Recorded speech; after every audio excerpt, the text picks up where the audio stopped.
Good evening. This is the Ohm service.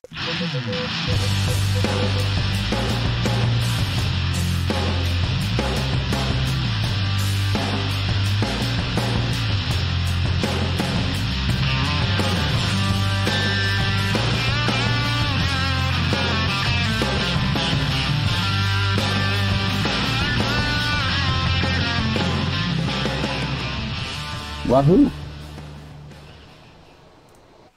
Good evening, and welcome. We're getting a little bit of echo there, but have you got your earplugs in? I do. Let me just drop this down just a hair. There we go. Right. Testing. 1 2 1 2. Good evening, everybody. How are you? Are we getting much of an echo? Because I can hear an echo in my ear, but if you're not hearing it, that's good stuff. Timmy! Oh, is Timmy in? Orion, Jules, Grumpy, Bronco. I'm sure I saw TVP. Vaping Irish. Oh, yes, man. we've got a huge echo going off here, kiddo. Alright. Testing. That's better. Testing. Okay, Jules, how are we doing for the echo now? JR Biker, Shane. It's a bit like the Eurovision Song Contest, isn't it? Hello, Sweden! Hello, Sweden! Oh, here we go. Echo. Luz, good evening. Andy, no echo now. Excellent. Joe. Good evening and welcome to our wonderful special guest. I'm going to call you Chris, I hope you don't mind. Is that alright? Absolutely. This is Chris and we will be introducing him shortly. So, but first and foremost, before I go any further, sorry obviously I wasn't here last week, but as you all know, I was redecorating the man cave. So obviously, if you've seen any of my reviews this week, you saw it looks more blue. I've noticed on the actual reviews, but it's not. It's definitely grey. So, we've got a special guest. Here he is, Chris from Lethal Coils. Good evening, sir. How are we? So, good evening.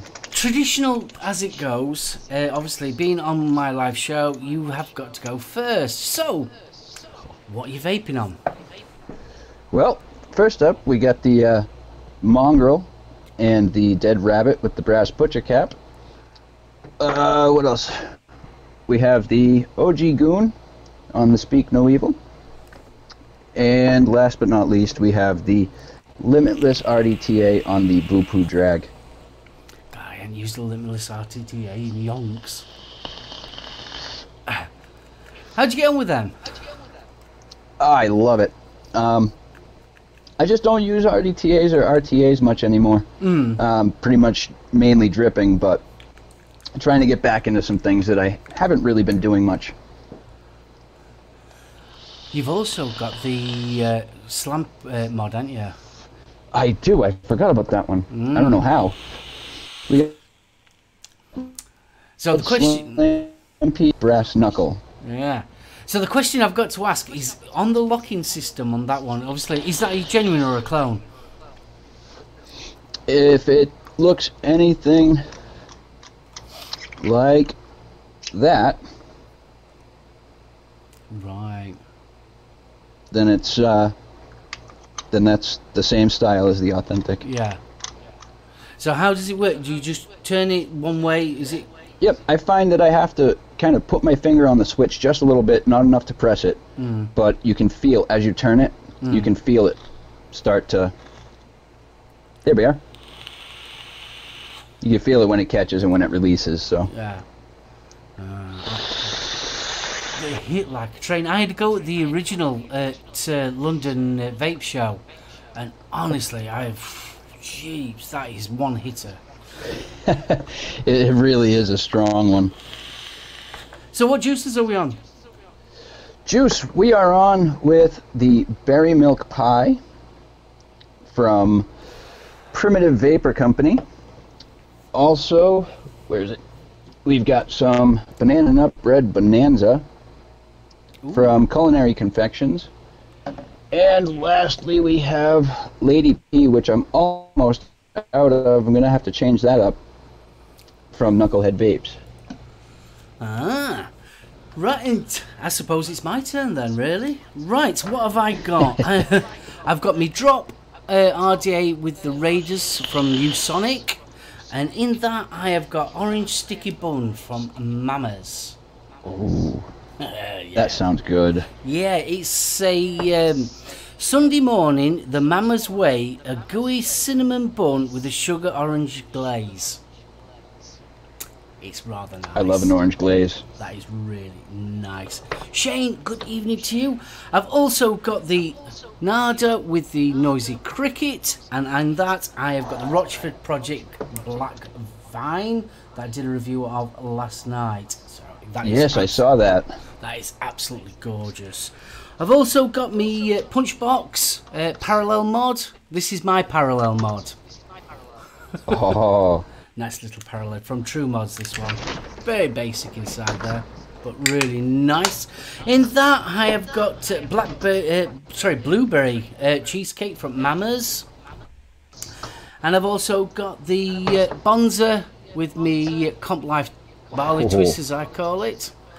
And that I've got my homebrew lemonade in it. So that's nice. it. Very, very simple, really easy. TVP, good evening to you. Just Irish, Vaping Irish, good evening to you, sir. I'm sorry about the echo. It is still a bit echoey. I'm just going to double check, make sure it's not me. I can't see it being me, like, but... You know what? I might have a better solution for that. Smurf, good evening to you, sir. How are you? So, yeah, it's been a fortnight since we last saw you, so I do apologise for not being on last week, but obviously I was painting and decorating. Yeah, no worries. Tom, good evening to you, sir. UK Andy and you. So, been really quiet, really, to be honest with you. So, review-wise, I got back into reviewing. Oh, yes, and another thing. Oh, there I've it been is. doing my patches as well. So, while I'm at it, I might as well show you that while Chris is sorting that out. Could I show it you? I finally got... Oh, the clutch patch. I got the clutch patch. Hey, look at that. So, I've got the clutch patch now. I have got my Nirvana one. There. My Sisters of Mercy. You guys still hear an echo? No, it's gone totally. But we've got someone rattling paper. You. And I've also got me yellow as well. So, I thought I'd just update you all on that one.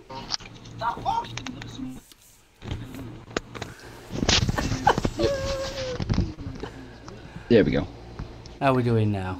I'm not going to be able to fix that. Well, we will carry on regardless. We will carry on. I will let you do more talking than me. Oh. So, Chris, you build Yes, coils. So tell everybody all about you. Oh, man. Well, I'm 37, live in Massachusetts here in the United States. I've been vaping for about a year and a half. Got on with the regulateds and the tanks first. Started with a Smock Stick V8 tank and the mod there. From there, I really moved into drippers. I really was interested in building, and so I started with a recoil RDA. That was my first. Actually, no, let me correct myself. The first time I ever built was on probably the worst thing to build on, and that was the TF-V8 RDA section. Wow. Yeah, and that was a pain. But the way I saw it was, if I start building on something more difficult, it's going to get easier with the other RDAs. And that's exactly what happened. Then once I started wrapping my own round wire coils, I continued watching more and more YouTube videos. Nick Devine, Sherlock Ohms, a bunch of different builders, and I would loop at their tutorials and go from there. I would just keep practicing until I nailed one, and then I'd move on to the next. So when you're actually building coils, is there, besides obviously the artistry in building coils, do you actually go into the science side of it, using mixed different materials and things like that? I do a little bit here and there. When it comes to like pretty much use nichrome 80, I've started using some Kanthal in there. Once I found nichrome 80, I really, oh, hold on. Let's see if positioning makes a difference. Yeah. I started using Kanthal, mixing some of my core wires, and that kind of made a difference, and I'm starting to learn the sciences of it, but for the most part, when I do build, the only thing I'll change really on wire type is the outer wrap from the core wires. Other than that, I pretty much kind of stay with one single type of wire. What's your main wire that you use? Nichrome, is it? Yep, I primarily use nichrome, nichrome 80 to be exact, and I started a lot with the 26 gauge and 36 gauge wraps for my aliens. I actually which did I put it into? The knuckle, actually. On the knuckle, I just made a fresh build the other night that I'm going to be working on getting better at, but those are the Fraliens, which are a frame staple alien, and I believe I used Kanthal on the frames, 0.5 nichrome 80 ribbon wire, 6-ply, and then a 38 gauge wrap over it.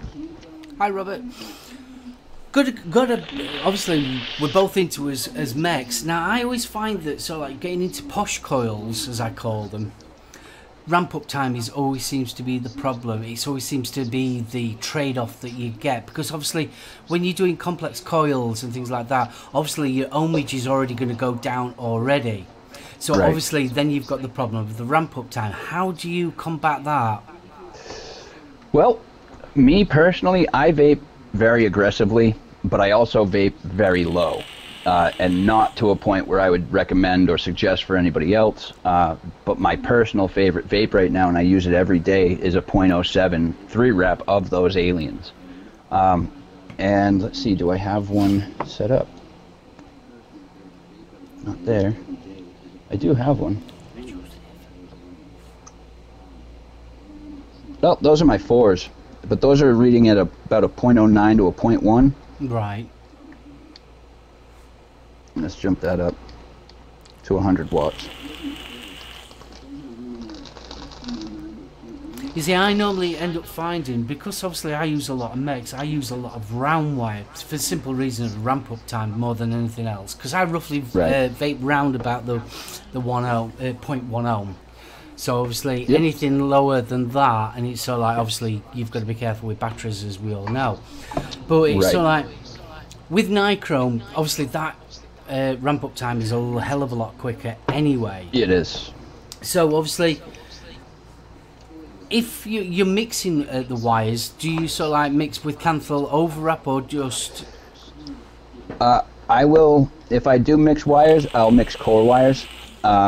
The core wires make more of an impact on your resistance than your wrap wire does. Right. And I've noticed that even changing different types of wire, if it remains the same size, the difference in resistance is not going to be a lot. But where you change out your core wires, if you start mixing those, you will start to see a good change, a good change in the resistance. So what kind of stuff do you use? Have you got one of them weird chains and that? Oh. Well, I have a Spin LT. One sec. There we go. I have a little setup here that I clamp down to my workbench. And what this is, it's called the Spin LT from USA Ohmmeters. And you can tell I've got some wires still left there, apparently.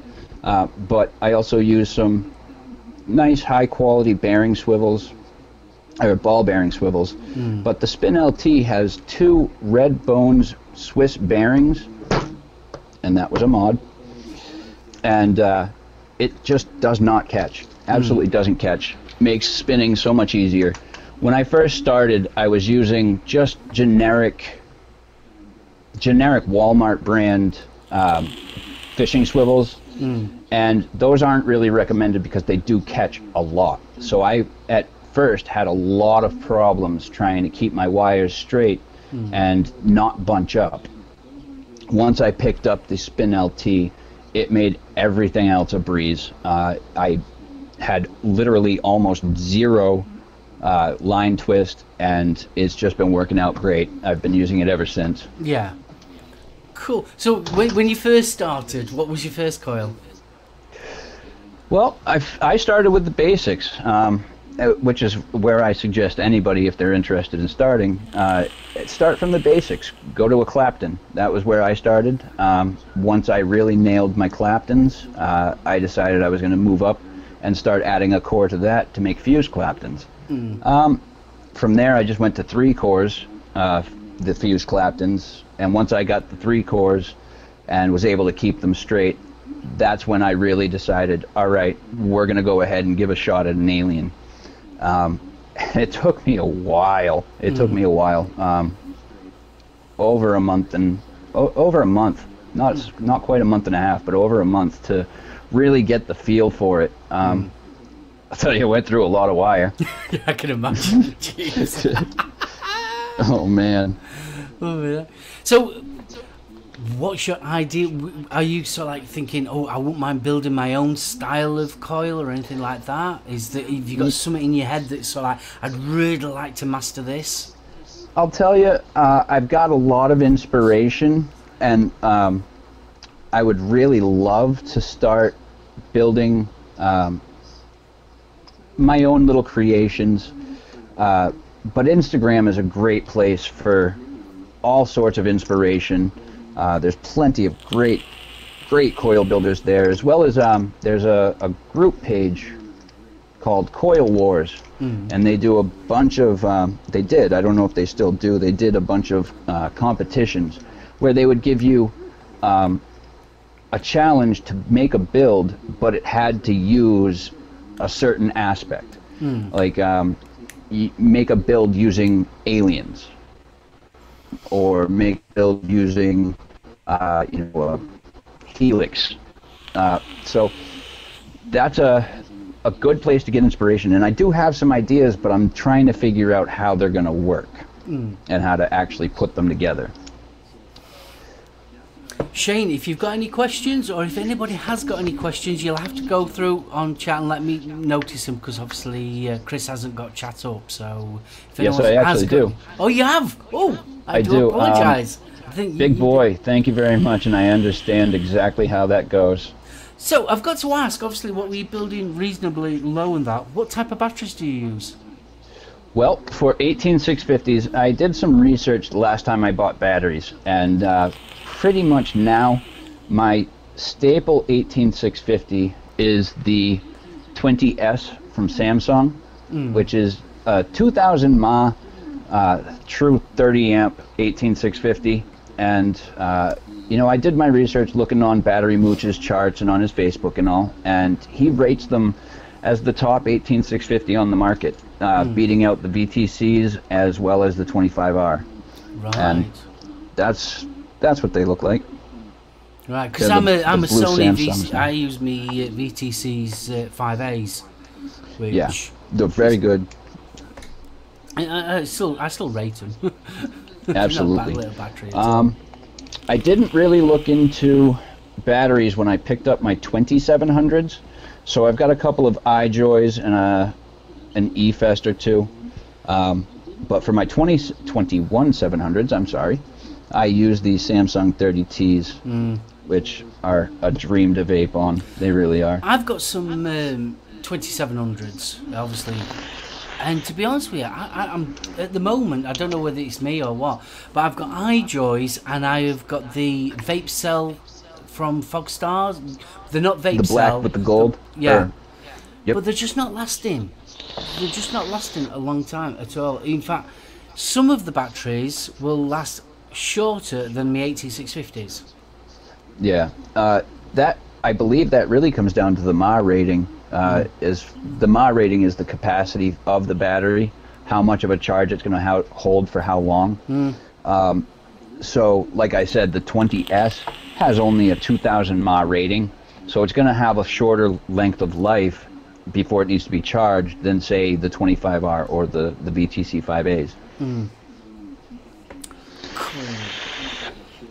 So, can people buy your coils? Absolutely, they can.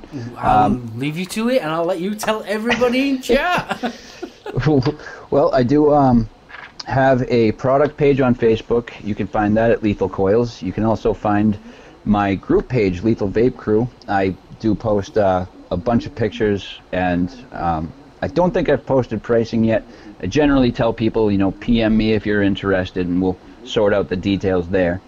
I will say that the cost of the aliens are $15 a pair.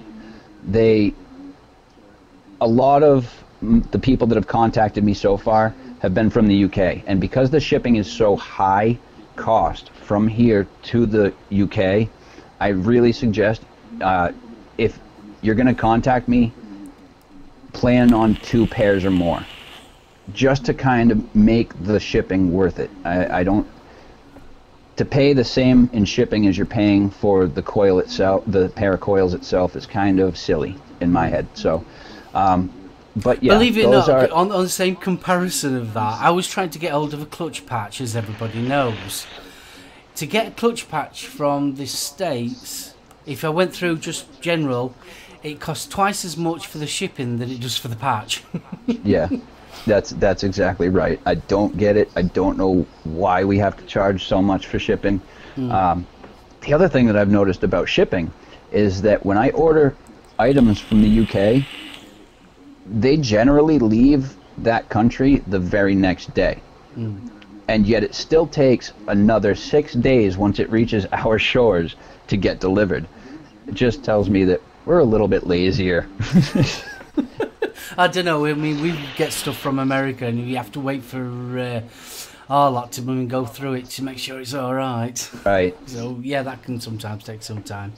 So obviously, you're into your mechs and things like that. So I am. What mechs have we been looking at? Is there anything that you took your shiny itis? Well, I have been looking at a Dreamer.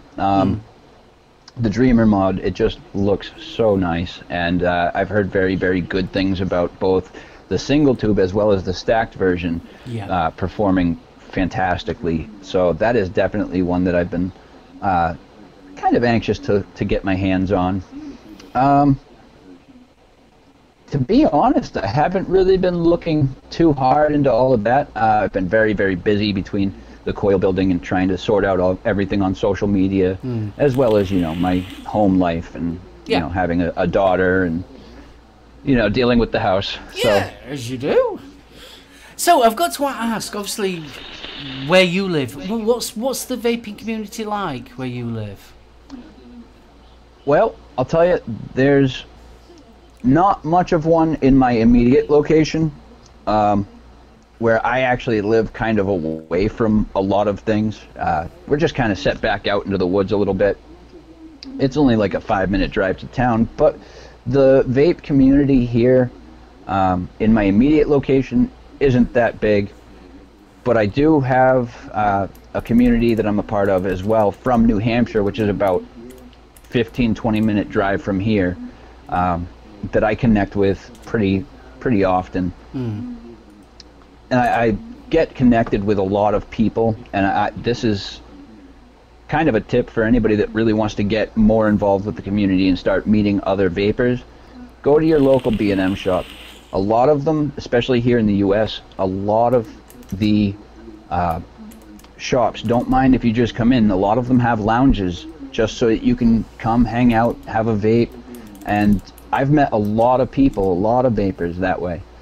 Just coming in and hanging out at one of my favorite local shops, Route 1 Vapors. So obviously we've heard all the horrible things about restrictions and things like that. What's it like in your area? Oh, well, we had this, when was this? This was just yesterday, I believe. Was it not? Nope, 2 days ago this was posted. There's an article online you guys can find. It's the FDA Commissioner Scott Gottlieb has addressed the issue of youth vaping and the fact that more youth have become apt to use jewel pods, jewel pod systems, and to the point where, what does he say right here? Over the past year, the number of high school students who have used e-cigarettes during the previous 30 days has skyrocketed by about 75%. And that's preliminary data from the Centers of Disease Control and Prevention. Yeah, because they're going after the actual companies now, aren't they? They are. They've actually sent out requests to 5 companies right now that they're demanding within 60 days a detailed report of how they plan to prevent teens from using their products. I don't know if they're going to actually be able to come up with a valid plan for that. I mean, the obvious question is obviously people that make alcohol going to have this as well? Probably not. Probably not. No. What about the tobacco companies? Are they having that as well? Well, I mean, they've got their hands out in a lot of different directions, I think. This is just my opinion. I think that, you know, the big tobacco and big pharma are trying to really edge into the vaping industry, and kind of, I think that's going to bump out a lot of the industry leaders that we have currently, where big tobacco and big pharma have so much financial backing, it's going to really make it hard for the industry as we know it to survive. Yeah. But I really feel that big tobacco is trying to hone in and not embrace vaping, but seeing it as another moneymaker. And, you know, I saw was it Super Awesome Vape Show? Yes, it was. They made a poll on whether or not you think the industry companies that are selling shares to big tobacco, are they working with the enemy, or could this help us? For me, that's a very, very, very difficult question to answer. In a way, I feel that it's going to put more vapor products on the market for people to, you know, access. On the other hand, I find that if they start to get involved in the vaping industry, a lot of people are going to go to those products, and by buying those products, we're essentially filling the pockets of big tobacco, which is funding them to continue putting out these products. Continue putting out these products, and I don't agree with it. I think you've also got to remember as well that the Joe Public, I mean, we are sort of like a specialist group, sort of like people that do what we do. But the average Joe blogs that goes out and just buys their e-cigarettes, they're not really interested in who makes it, how it was made. No. They just go there like they would buy a packet of cigarettes. They're not bothered about the branding and all that lot. Right. They just go out. So obviously you've got that to consider as well. So it's sort of like, from what I'm understanding from our side of the pond, it's more pharma than it is than anything else. I think big tobacco are just quite happy to sell either cigarettes or vaping products. As long as they're selling, they're quite happy. What concerns me is sort of like the way that your government is trying to restrict every access that you have got available to it. Absolutely, you're absolutely right. They're trying to restrict us on, well, they've already passed flavor bans in several cities, I believe. I know San Francisco was the first. But, you know, it's a hard thing. The regulations here are just absolutely horrendous. And the thing that bugs me the most is that they're so quick to judge on vaping as a nicotine product, as a tobacco product, that they're so focused on money, they don't consider cigarettes and snus and chew they don't take that into consideration. Like, if you're going to pull our nicotine from our vapes off the shelves, then I fully believe you should be yanking every tobacco product off the shelf. Yeah. You know, Grim Green mentioned it the other day. You know, look at how many people, how many deaths are caused by alcohol every year. They don't restrict that.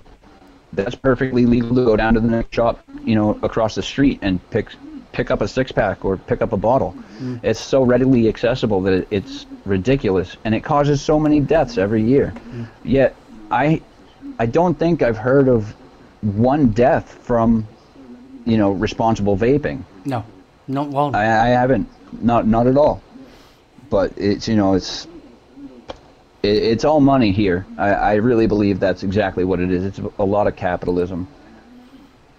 Why is my... Oh, there you go. It's all right. I was being asked to sign into chat. There you go. Well, that's good, isn't it? Back to live chat. That's good. Does your computer not like you? Yeah, obviously not, no.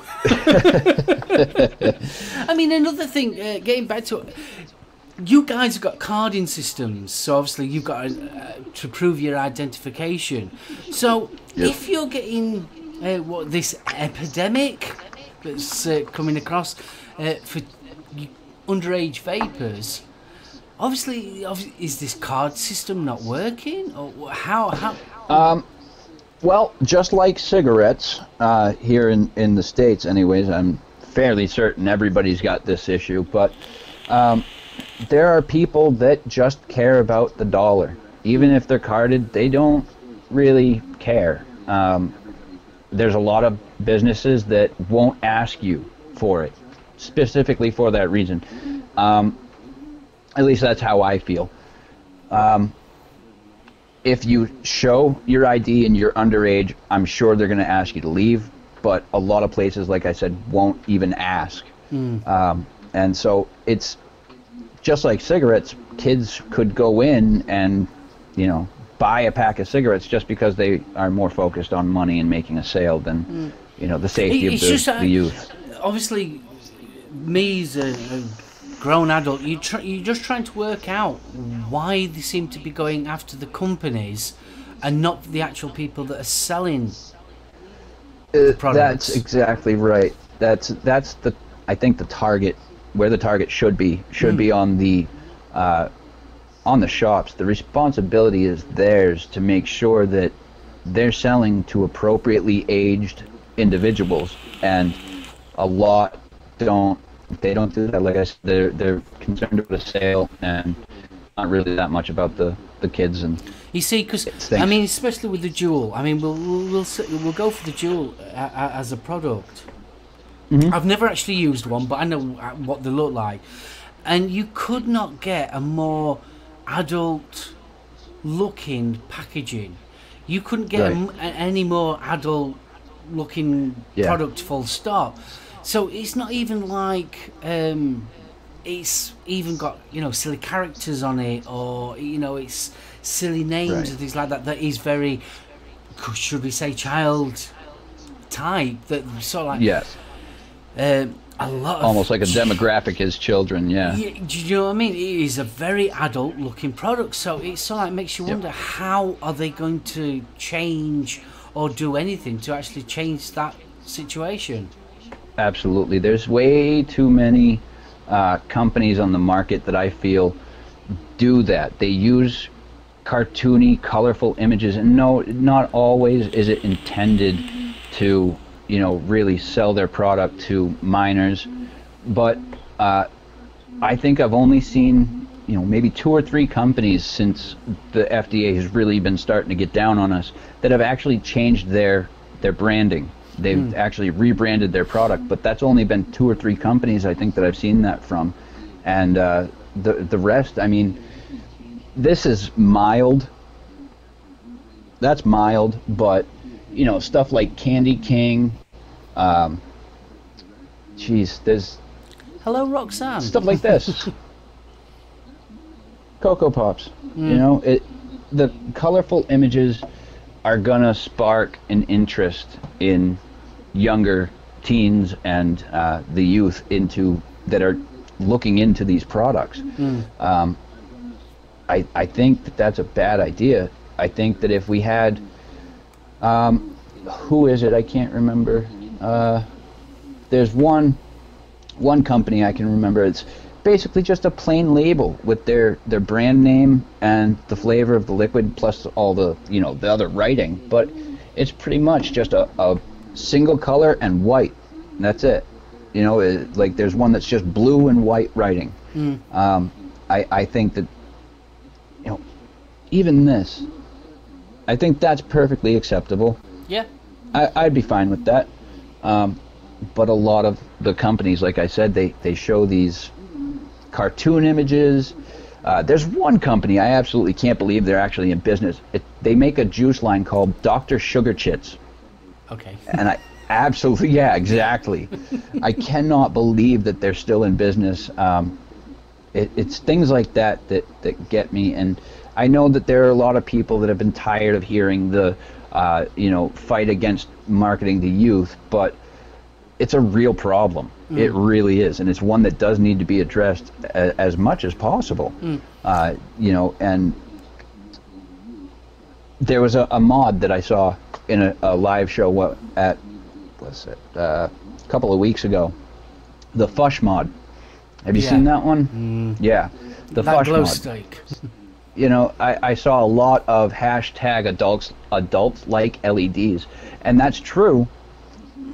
But in the same sense, think about it. When we were kids, flashy was the thing that we wanted. Anything that, you know, lit up, anything that shined, it was flashy. And I really think that that's kind of a bad idea. Sure, we all like our little novelty gimmicky things here and there, but it comes to a point when, you know, it looks like a damn, you know, what do they call those? Glow stick. Glow stick. It looks like a glow stick, you know, and we give those to kids all the time. Yeah. And I think that was a bad move too. Yeah. But it's a real problem, you know. That's from more China, isn't it, than anything else? And they see things totally different. Very differently. Very differently. Obviously, I mean, I've reviewed the Super Bat, the Wall Crawler, and basically that's Batman and Spider-Man. And they've also brought another one out, which is the Captain mod, which is obviously Captain America. So obviously, as adults, we do like Marvel and all that kind of stuff. We do like that pop culture, but I think there's that line that you need to draw between what's an adult thing and pop culture, really. Which Absolutely. I think, this is so like, when we're talking about all this, it really does sort of well, yeah, I totally understand it. Yes, we should have the freedom to do, if you want to make it like that, you should have the freedom to do it. But because obviously, I don't think people look outside the box when they're actually doing things. Do you understand my meaning? It's sort of like they just see this idea, oh, this looks cool and everything, and you can understand it if this very impulsive. Yeah, if it's so like if you're from like a skating culture, or you're, you know, BMX culture, that street culture. If you're from that culture, you're used to the bright colours and things like that, and because you live with it day in, day out, you don't actually see it as a child inviting product. No. So I think that's where it kind of does blur. I'm not sticking up for people, but... Oh, yeah, no. It does become mainstream when you're in that circle. Absolutely. So absolutely. Right, well, we've done the miserable bit. We've been serious. Right. Yes, we have. Time to get not serious, I guess. It's time not to be serious so much. Right. This is when I get me Parkinson's head on. If you know who Parkinson is. Well, I know what Parkinson's disease is. Yeah, it's not far off from that. Oh, man. Right. This is where I start asking you the questions. So what we'll be doing is asking a few questions. Some of it will be vape related, and then some of it will be just general, just to get to know you. So we'll start off with the vaping starts. So we'll go for something really, really easy. So what was your first setup, and why did you pick that setup? Well, my first setup was the Smock Stick V8 kit with the big baby beast tank, and I chose that because I came into it knowing nothing, and it was highly recommended for a starter kit when I started vaping. That was kind of a popular one that was selling at the shop, and it had gotten some decent reviews as a starter kit, so I decided to go with that one. Nice and simple. So, when you first started vaping, obviously, what was the first flavour? I'm assuming it'll have been a tobacco, or was it a fruit, or what? Oh, it was a cinnamon custard. It was a juice called Snakebite by a brand called Cold Fusion. Mm-hmm. Cold Fusion was sold to Triton Distribution, and they discontinued that line, which I was super unhappy about because it was a very, very good juice. Right, obviously the good question, money no object, what would be your mod? Oh man, I would probably have to say probably a Vicious Ant Duke. Ooh, yeah. With, what would I put on top of it though? I have no idea. Probably, this is going to sound stupid because that is such a high-end mod. But this is going to sound silly, but I think I would probably put my Equitas on top. Yeah? I absolutely love the Equitas RDA. I think Ambitions Vapor did a fantastic job with that RDA. I do. I love mine. I have mine going every single day. Mine would have been going today, but obviously I packed up everything when I was doing decorating. But yeah, I love mine. Absolutely love it. It's always on. Normally, it's always on my truck. So yeah, just love that one to pieces. So, next question.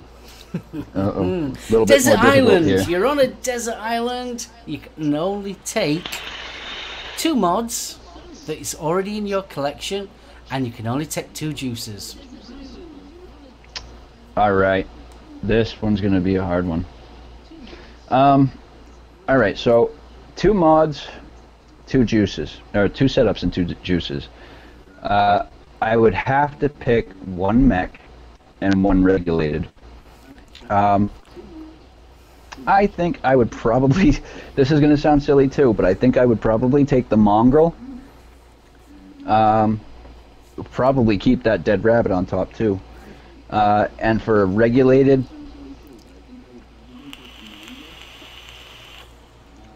probably the RX-23. Yeah. With some sort of a tank.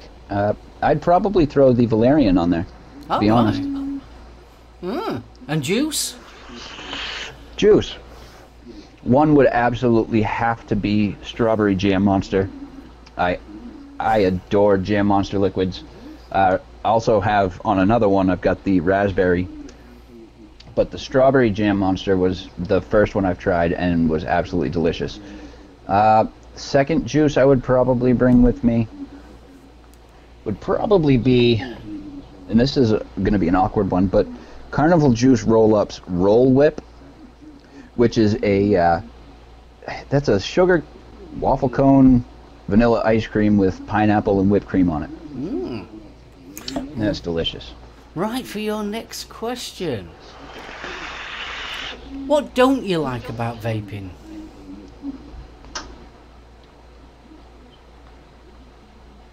To be honest, the looks we get. What don't I? The battery life. I wish they'd last longer. Oh man. And the other thing I don't like about vaping is so many options. I can never choose one product from another. Yeah, there isn't, but nowadays, jeez. It's a plethora, as my dear friend Adam would say, a plethora. So, yes. A new vapor comes up to you, or somebody that wants to start vaping, what would you recommend as a starter kit for them? I would absolutely recommend either something like a Me Pod, something you can use either Nick Salts or regular e-liquid in, or perhaps one of the the UL Nunchaku kit, or I'd even suggest some sort of a tank, some sort of SoulOhm tank with a regulated device. That's about.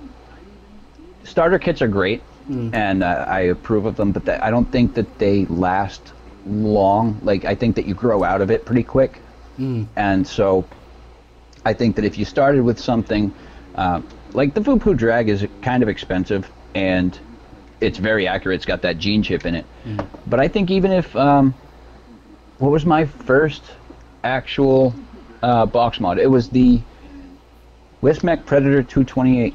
It was the Wismec Predator, and I liked it. I loved it for the first 2 months that I had it, and I just grew out of it. But that's because I graduated to mechs and building. So it was a great little device. I suggest to anyone that's interested in vaping and doesn't already.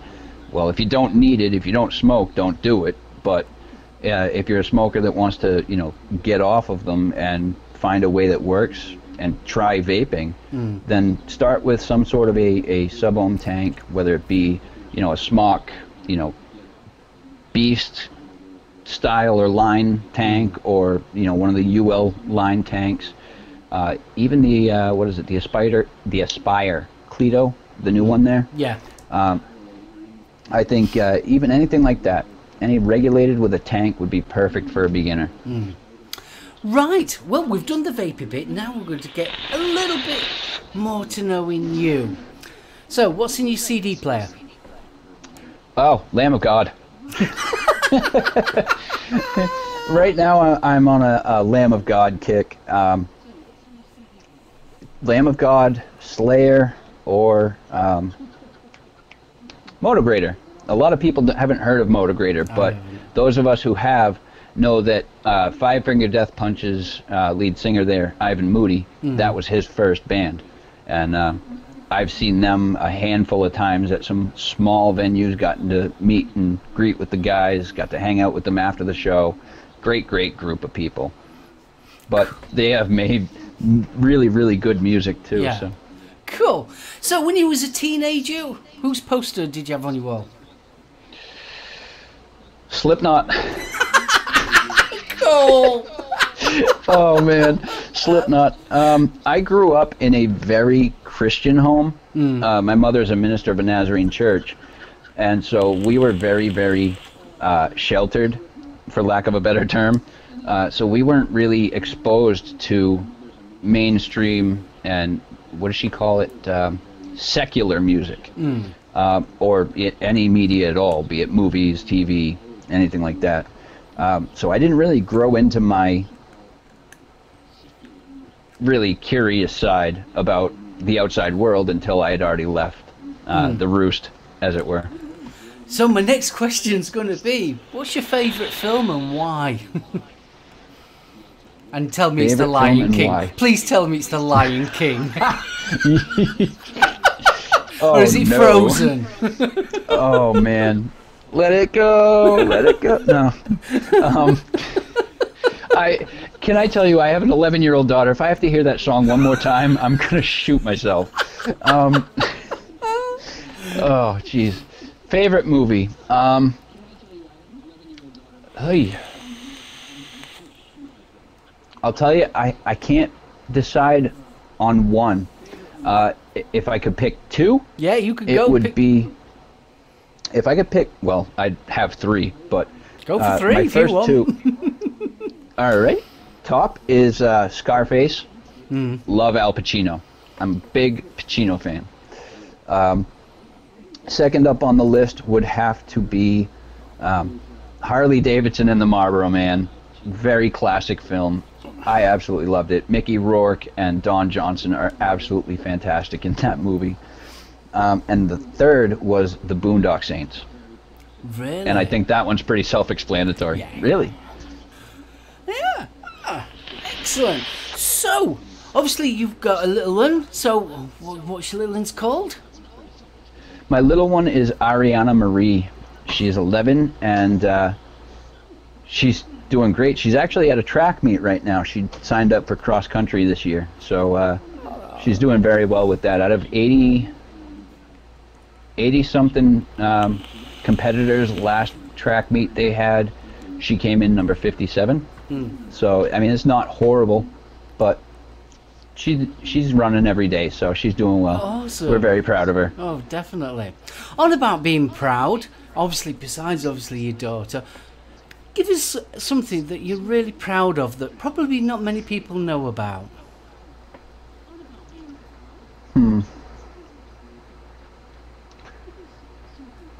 Well, people already know I'm proud to be a part of the community. I'm proud of what I've been doing, to be honest. There's not much that I hide from people, so I try to be as honest and as real as I can be, true to myself. The only thing I can say is, with everything that I've been doing and things that people don't really know about what goes on behind the scenes here, with home life, it's very, very intense, and my anxiety goes through the roof, just dealing with home stuff. Yeah. But being able to manage that and still be able to continue on with everything else that I've been doing, I'm kind of proud of the way that I've been able to handle these things and really keep my drive and motivation to continue on.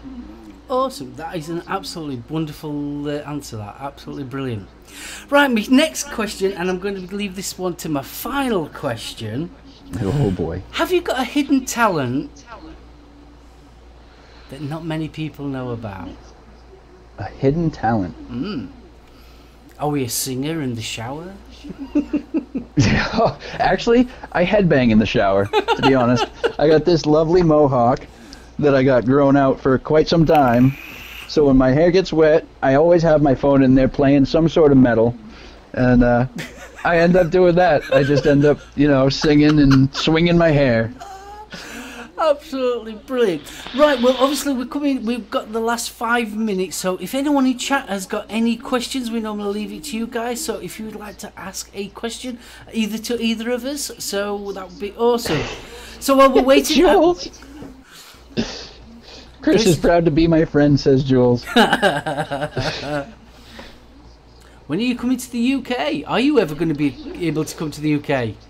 Unfortunately, that's something that I've had a talk with on many occasions with people, and I'll announce it here. I have no shame. I'm actually not able to leave the country. The reason for that is I'm not able to get a passport, and that's because of a previous child that I had, my son. He's 16 years old, and I've fallen in the child support payments. And after you reach $2,500 in arrears here, they cut off your ability to get a passport. Really? And wow. Yeah, and so I'm above that. So unfortunately, I'm not able to come to the UK. I would love to. I'd love to be there next month for Expo. There's going to be a lot of people that I'd love to meet that are going to be going. So I'm a little bummed about that, but hopefully someday, if the off chance comes that we've got people... a question for you. What is your favourite series mech build? Oh my. Well, I had a .52 alien build. No, Fuse Clapton. Sorry, Fuse Clapton build in the. Oh, I had it on the Culverin. And I was using it on the stacked broadside. And that would probably have to be currently my favorite series setup. Yeah. Cool. So, have you got any questions for me before we go? That's a good one. You don't normally get asked a question. Well, I was gonna. I only have 2 written down. I was writing out a list, and then my ADHD got a hold of me, and I started going all over the place. So, for you, how long have you been vaping, and what was it that gave you the motivation to quit? I've been vaping since 2011. So I've been vaping quite a while. I didn't have a motivation to quit or anything like that. I was in a band at the time and we was gigging. I've told this story quite a few times, but basically we was going to the hotels and it was just when the smoking ban started here in the UK, and I was fed up of going outside for a cigarette and then going back in. Well, we'd gone to a place called Red Car and they'd put us in the hotel at the highest, furthest room that you could imagine. So by the time you'd walked downstairs, down the halls, down the stairs, down more halls, down more stairs, to get outside to have a cigarette. Oh man, you're out of breath. By the time you get back up, you're ready for another one. So we went and nipped to the supermarket that we've got near us, and they were selling these 10 motives. Well, at the time that obviously the cigarette ban had started in the UK, you could vape in hotels, not a problem. So that's how I started. And it was sort of like, the switch became in 2011 that I ended up vaping more than I did having a cigarette. And it was just a natural switch. There was no plan. There you go. There was no plan for packing in smoking or anything like that. It was just a natural switch. But you did have a motivation, though. And that was to make life a little easier. Well, yeah. That was my motivation. All right, so what are your favorite types of setups? Regulated, mechanical, tank, RDA, RTA, or RDTA? My favorite setup is a Met mod with an RDA. It's as simple as that. I am very back to basics. Can't get more simple than that. Yeah, really, really easy. Tank-wise, though, I do. I've got to admit, a tank that is really kind of started going in rotation quite a lot, and that is the OBS Engine 2. Really, Heard really very good things. Yeah, it is a really solid. See, I'm one of these kind of people that has a tank, and I'll be at home, and it'll be brilliant. It'll work perfect. I'll have lovely dense vapor and everything. As soon as I walk outside, I start getting dry hits. Oh. It's sort of like, you've been working fine all day. Now I just go outside. Obviously, you can't do anything. So that's why I stick to RDAs, because at least you can see what's going off. Right. Actually, I was looking at a... because what I'm trying to do, especially with... Because if you guys don't know, I do reviews as well. Here and there. I don't have many up there, but I do have other content there too. But one thing I've been watching and was looking at to kind of get out of my comfort zone of what I'm used to vaping on. I was actually looking at an RDTA last night, the Blitzen by Geek Vape. And I've seen some reviews on it that got very, very positive responses. But I don't know, did you ever try that, or? No, I've never tried it, no.